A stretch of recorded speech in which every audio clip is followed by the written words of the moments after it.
전기차 만드는 자동차 메이커들은 이거 무조건 넣어줘야 됩니다. 이거는 무조건 넣어줘야 돼요. 시작된다. 뿅! 안녕하세요, 김한영입니다. 자동차의 모든 것을 알아보는 알아야 탄다, 그 첫 번째 시간입니다. 오늘은 흔히 다 알고 있는 것 같지만 전혀 모르고 계시는 타이어에 대해서 설명을 드리겠습니다. PD님 혹시 타이어 뭘로 만드는지 아세요? 고무. 나 그럴 줄 알았다. 물론 고무는 맞아요. 그런데 그렇게 간단한 건 아니죠. 단면 보시면요, 이쪽은 철제 케이블이 보이죠? 이쪽은 그냥 고무같이 보이고 이쪽은 헝겊이에요. 고무만 놓고 타이어를 만약에 만든다고 하면 타이어가 막 이렇게 물렁물렁 형태를 제대로 갖추지도 못하겠죠. 네, 오늘은 타이어 그 첫 시간이니까요, 타이어의 역사에 대해 말씀드리겠습니다. 역사 생각만 해도 정말 재미없을 것 같다, 그죠? 그런데 뭐 그렇게 재미없진 않을지도 모르겠어요. PD님 혹시 묶는 거 좋아하세요? 타이어는 쉽게 말해서 묶는 거라는 거예요. 케이블 타이 아니면 넥타이, 타이는 묶는 거죠. 이게 중세시대를 한번 떠올려 보죠. 대포바퀴 보면은 뭐 이렇게 생겼잖아요. 이렇게 나무 판자를 한 개, 두 개, 이렇게 여러 개, 한 서너 개 맞물려서 이걸 철제 링으로 이렇게 묶잖아요. 링을 만들어서 그걸 뜨겁게 달궈요. 그러면 이렇게 팽창이 되겠죠.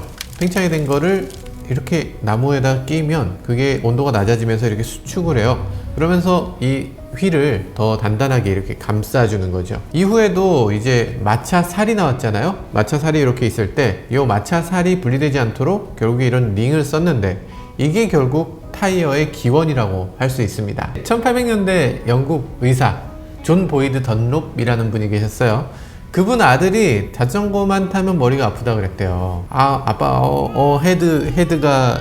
마이 헤드 빙빙 뭐 이랬대요. 그래서 아니 도대체 얘가 왜 이렇게 머리가 아픈 걸까? 그래서 공기를 넣는 타이어를 만들어서 이렇게 쿠션이 좀 있도록 그렇게 만든 거죠. 사실 그때만 해도 요즘 같은 아스팔트가 아니었으니까 굉장히 노면이 울퉁불퉁했을 거예요.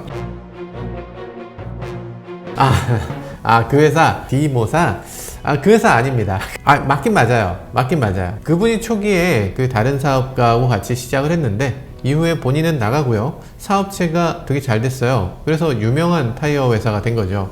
던롭 본인은 뭐 별로 돈을 못 벌었다고 그래요. 그쵸. 요즘 타이어는 그래서 튜브레스 타이어라고 하는데요, 이거 워낙 특허가 많았어요. 사실 그 중에 첫 번째는 1930년대에 나온 킬링 타이어였어요.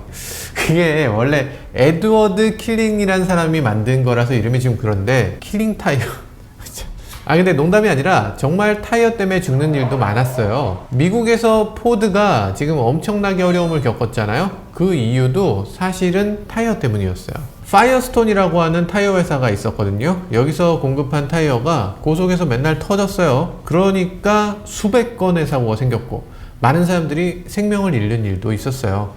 내 차에 잘 맞는 좋은 타이어 적절하게 고르고 잘 관리하는 거 정말 중요한 거죠. 옛날에 한국 타이어 광고 보면 알 수 있는데요, 자동차가 한계를 만날 때 타이어의 능력은 시작된다. 이거 카피 진짜 잘 만들었다. 차가 이렇게 쫙 멈추는데 이렇게 해서 멈추면 다행인데 여기서 멈추지 못하니까 사고가 나는 거잖아요. 여기서 단 1m라도 제동력이 더 좋은 타이어를 쓰면 멈출 수 있는데 1m라도 더 미끄러지면 사고가 나는 거죠. 얼마 전에 제가 겪은 일을 하나 말씀드리려고 해요. 이것 때문에 사실 영상을 찍게 된 거거든요. 제가 평소에 타는 차 니로 EV에 대한 건데요, 니로 EV 뭐 굉장히 만족스러운 차지만, 정말 돈 벌어주는 차, 정말 너무너무 마음에 드는 차지만 제가 만족하지 않는 부분이 하나 있습니다. 어떤 부분인지 직접 같이 보시죠. 자동차가 한계를 만날 때 이거 우리가 타이어에 대해서 알아보는 시간을 갖자고 하니까 갑자기 비가 와요. 이거 무슨 비를 섭외한 것 같아. 너무 적절한데? 겨울에 이렇게 비가 많이 오지 않잖아요.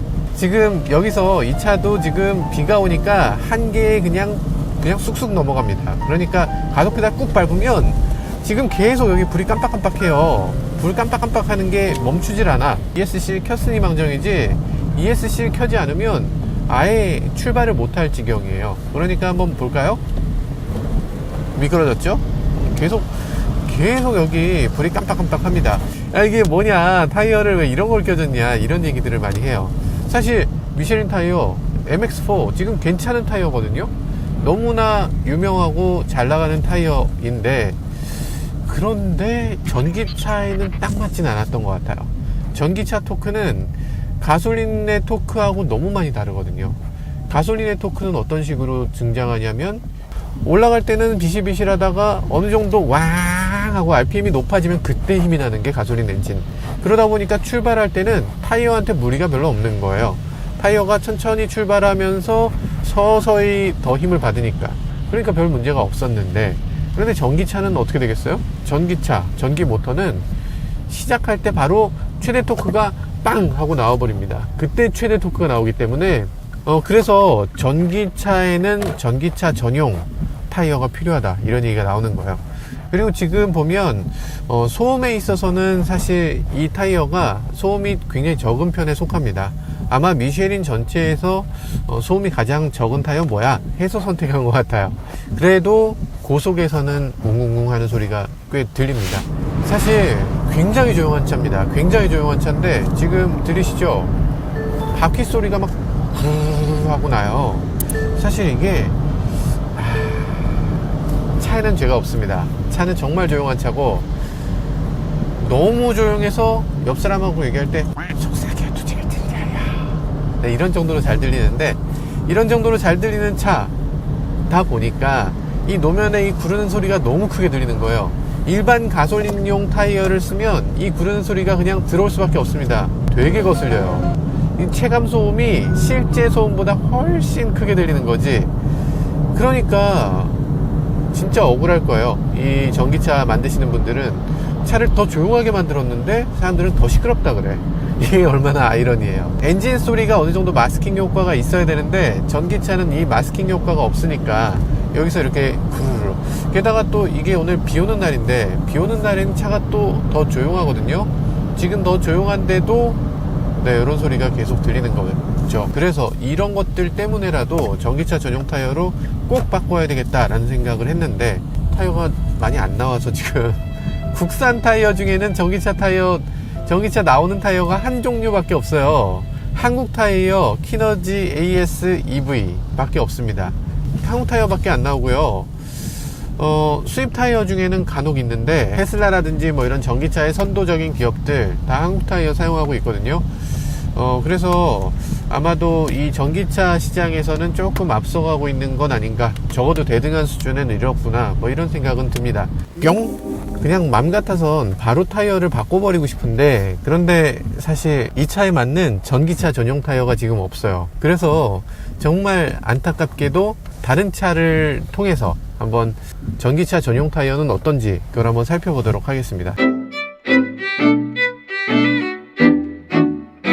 자, 어쨌든 지금 전기차 타이어 많이 여러 가지로 지금 보고 있는데 실망이 이만저만 아닙니다. 이 전기차 타이어가 생긴 건 멀쩡해요. 생긴 건 멀쩡하지 브랜드도 멀쩡해요. 지금 넥센, 그리고 저쪽은 미쉐린, 이렇게 아주 좋은 타이어라고 생각하고 끼우고 있는데, 근데 성능은 지금 너무 기대 이하거든요. 아니 직진 이게 말이 되냐? 이게 말이 돼? 이거 말이 돼? 와, 지금 이건 너무 충격인데? 아니 볼트 타이어가 이렇게 나빠? 잠깐만, 이거 위태로운 수준. 이게 풀악셀을 할 수가 없네요, 이 차. 여기 VDC 오프 버튼 있잖아요? 요거를 끈 게 아닙니다. 끈 게 아닌데도 그냥 가속하는데 막 정신을 못 차리게 하네요.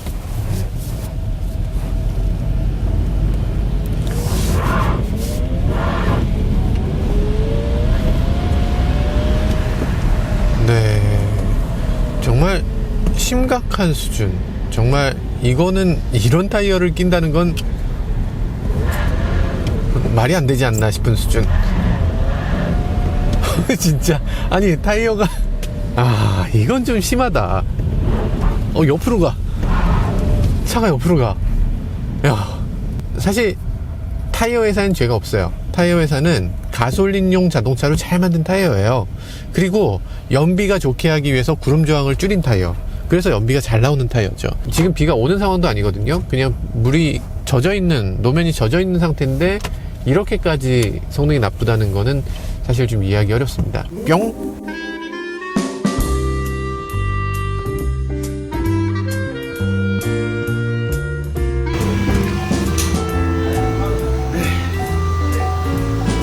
스테이션에 왔습니다. 여기 타이어를 교체하기 위해서 여기 왔습니다. 타이어 교체하기 위해 왔는데 사실 타이어 지금 만족스럽지 않은 타이어가 껴져 있어요.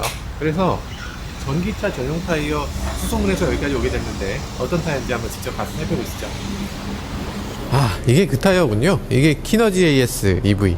야, 이거네. 점장님 이거 저 때문에 준비해 주신 거예요? 이렇게? 네, 감사합니다. 점장님이 이렇게 또 홍보라도 좀 해드려야 되는데 특별히 이렇게 저희 촬영할 수 있게 또 허락을 해주셔가지고 이렇게 또 촬영을 할 수 있게 됐어요. 근데 딱 봤는데 충격. 이 타이어 아닌 줄 알았어요. 저는 홈이 장난이 아니에요. 이렇게 지금 배수 홈이 이렇게 4개가 이렇게 굵게 나와 있는 타이어일 거라고 생각 못 했거든요. 키너지 EV니까 이거는 뭔가 그 에너지를 세이브할 수 있는 타이어 이런 느낌이잖아요. 근데 실제로 보니까 그렇지가 않네요. 전혀 그렇지가 않고 지금 완전히 퍼포먼스 타이어, 레이싱 타이어 같은 그런 느낌이 들어요. 일단 외관은 그래요. 첫 번째 딱 봤을 때 외관은 그렇고요. 여기 패턴들도 보면 PD님 이런 거 보셨어요? 보이죠. 지금 우리가 탔을 때 얼마나 울렸어요. 울리고 소음 막 계속 구르르르 하는 구르는 소음 막 들리고 너무 심했었는데 이게 요런 것들이 있음으로 해서 그런 소리를 막아준다고요. 안 믿죠? 근데 진짜로 이거 있으면 조용하다니까. EV 타이어에서 정말 중요한 건 2가지입니다. 하나는 소음 문제, 하나는 그립력 문제. 이 그립력 문제가 왜 중요하냐면 EV 타이어들은 출발하면 벌써 최대 퍼포먼스거든요. 가속 페달을 밟으면 엄청난 퍼포먼스로 훅 이렇게 밀고 가니까 그냥 그립력 없는 타이어들은 아까 전에 본 것처럼 이렇게 휠스핀이 막 계속 나는 거죠. 직진이 안 되고 막 위태로울 정도로 이렇게 미끄러운데, 그래서 그립력이 정말 중요하고 소음을 최대한 안 나도록 하는 게 중요한데, 그렇기 때문에 이 타이어의 형상은 지금 퍼포먼스 타이어 형상이고, 그리고 여기 보면 소음을 덜 나게 하는 그런 구조들이 막 만들어져 있는 거죠. 이게 보면 이 안에 흡음재가 딱 들어있는 게 보여. 이거 보셨어요? 이런 타이어?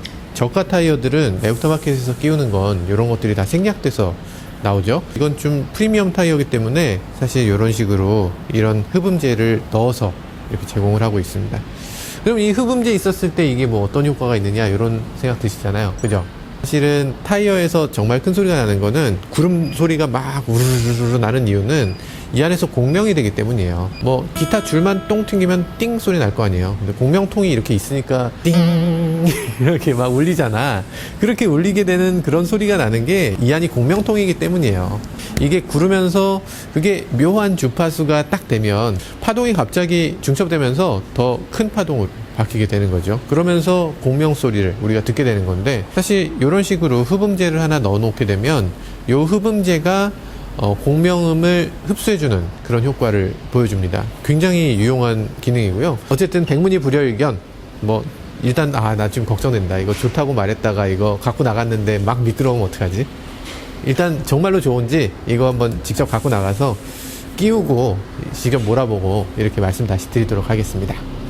이거 끼워주신 어떤 분이 끼워주시나요?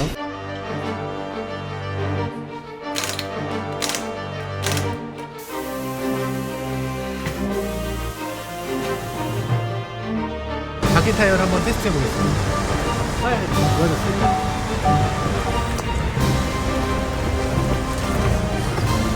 뿅! 오! 세상에. 지금 타이어를 바꿔서 도로에 막 나왔거든요? 약간 우둘투둘한 길을 지금 밟고 나왔어요. 그런데 완전 달라졌어요, 차가. 이게 어떻게, 잠깐만, 이건 어떻게 해서? 저도 사실 반신반의했거든요. 저도 반신반의했는데 지금 보니까 소음은 일단 합격입니다. 소음은 정말 아까 전하고 비교가 안 되는 완전히 다른 차 같은 느낌이 드는 그런 타이어로 바뀌었어요. 완전히 조용한데, 이게 저는 무슨 고속으로 갈 때 그냥 오로지 고속에서만 효과가 있을 줄 알았거든요. 근데 지금 보니까 그렇지가 않습니다. 이렇게 저속 구간에서도 지금 시속 한 50km로 가는데도 아까처럼 구르르르 하는 소리가 이제 들리지가 않잖아요. 이게 9.2dB 줄어든다고, 그러니까 거의 10dB 가까이 줄어든다고 하는데, 그 10dB 줄어든다는 게 굉장한 느낌의 차이가 있네요. 정말로 10dB 줄어드는 것 같은데요. 그런데 퍼포먼스 측면은 사실 테스트하기 조금 어렵죠. 왜냐하면 지금 막 타이어를 꼈으니까. 타이어는 보통 한 5,000km 정도 탔을 때 최고의 성능이 나옵니다. 오, 아까하고 완전히 다른, 오, 사실 되게 기대 안 했거든요. 지금 타이어 완전히 새 거기 때문에 새 타이어는 퍼포먼스를 제대로 낼 수가 없어요. 굉장히 미끄러운데 지금 새 타이어를 끼고서 이런 느낌이 난다. 지금 미끄러지긴 합니다. 지금 아예 안 미끄러지는 건 아니에요. 미끄러지긴 하는데 아까하고 비교하면은 거의 비교가 안 될 정도로 훨씬 그립이 좋은데요. 아까 그 타이어는 뭐였던 거야 도대체? 전기차 만드는 자동차 메이커들은 이거 무조건 넣어줘야 됩니다. 이거는 무조건 넣어줘야 돼요. 아, 이 정도의 차이라고? 아, 이건 진짜 무조건 넣어줘야 됩니다. 이거는 제동도 한번 해볼까요? 제동도?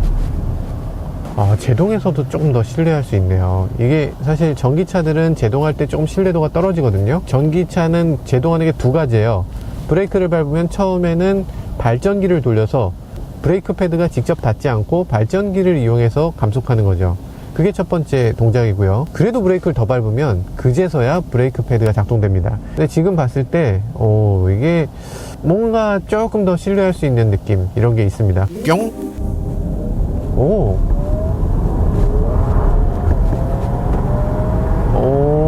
이거 놀랍습니다. 이거 출발할 때 휠스핀이 아예 안 나고 출발했거든요. 계속 풀악셀을 밟으니까 그 다음에 조금 휠스핀이 나긴 났어요. 그러니까 이게 좀 전에 제가 탔던 그 차하고 같은 차인가 싶을 정도의 차이예요. 퍼포먼스를 이렇게 달라지게 할 수 있는데 이 타이어를 안 쓴다고? 지금 대부분 전기차의 상품 기획하시는 분들이 전기차 하면 친환경, 경제성 이런 쪽으로 포커스를 잘못 맞춘 것 같아요. 이런 타이어가 껴져 있어야 됩니다. 이 타이어가 아니더라도 최소한 퍼포먼스 타이어를 껴놔야 돼요. 지금 피렐리 피제로 소나타나 이런 차에 들어가잖아요. 전기차에 들어가야 됩니다. 지금 니로 EV라든지 코나 EV라든지 이런 차들에 퍼포먼스 타이어가 껴줘야 돼요. 아, 그러네. 진짜 훌륭하네요. 저희 카메라가 떨어질 정도로 코너링을 하는데 코너링이 탁월해지네. 이건 진짜 엄청난 타이어입니다. 엄청난 타이어. 이런 타이어를 니로형 도대체 언제 나오는 거야? 정말 엄청나네요. 정말 엄청난 타이어네요. 이게 이렇게까지 좋다고? 제가 사실 조금 더 길게 타봐야 될 것 같은데 이 타이어 빼서 제 차에 좀 갖다 붙이고 싶네요. 저 니로 타이어 저거 진짜. 네, 어쨌든 이 타이어 정말 충격적이었습니다. 전기차에 꼭 맞는 타이어가 꼭 필요하다라는 거 다시금 느끼게 됐고요. 자동차마다 그 차에 정말 적절한 타이어를 사용해야 된다는 거 다시금 배운 시간이 됐습니다. 이제는 겨울이 다가오고 있잖아요. 이제 윈터 타이어는 어떤 걸 써야 되는지, 그리고 또 SUV에는 또 어떤 타이어 써야 되는지, 그리고 퍼포먼스 카에는 또 어떤 거 쓰는지, 이런 것들에 대해서 한 번씩 알아보는 시간들을 가져보도록 하겠습니다. 그러기 위해서 여러분들 뭐 하셔야 되죠? 구독과 좋아요, 알림 설정까지 하셔야 됩니다. 여기 오늘 수고해주신 엔지니어분들, 미케닝 여러분들, 대단히 감사드리겠습니다. 지금까지 저는 모카 김한용이었습니다. 감사합니다.